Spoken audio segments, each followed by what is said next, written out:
Disney, Ford, Hilton, Jordan. You maybe realize that those names of companies are also the names of people.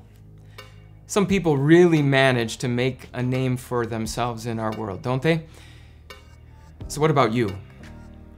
I'm guessing that you don't have any illusions of reaching a level of notoriety like that, and yet it's very natural for us to assume that if our lives are going to make a difference, at least a few people are going to remember our name. Today I want to talk to you about someone from the Bible who had managed to make a name for himself, but in a rather interesting way. His given name was Joseph, but we're told that the apostles had given him a nickname. They had nicknamed him Barnabas, which means son of encouragement. Today we'd probably say Mr. Encourager.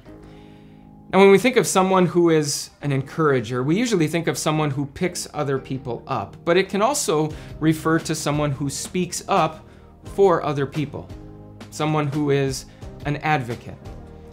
And on one occasion in particular, Barnabas proved himself to be worthy of that name.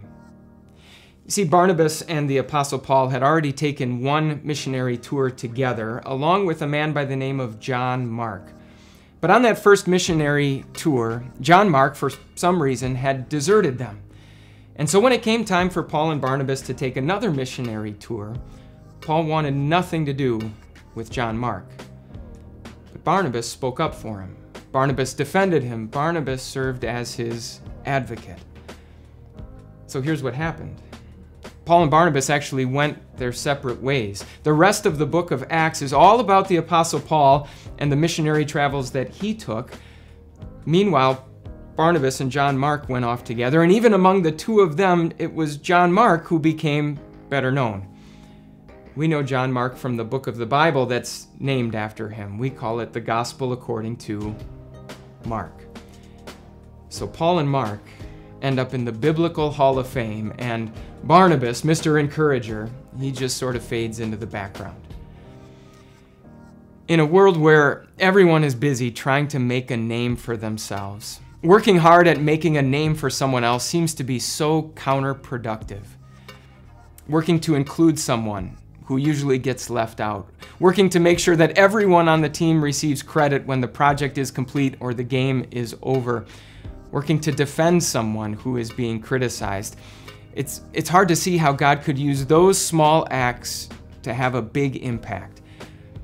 But realize that whenever we serve as someone's advocate, we are doing the work that God Himself loves to do. When Jesus described the work that the Holy Spirit was going to do, He called Him an advocate. It's the Holy Spirit's job to speak to us about God. And when the Bible talks about the work that Jesus is doing right now up in heaven, it calls Him our advocate. It's Jesus' job to speak to God about us.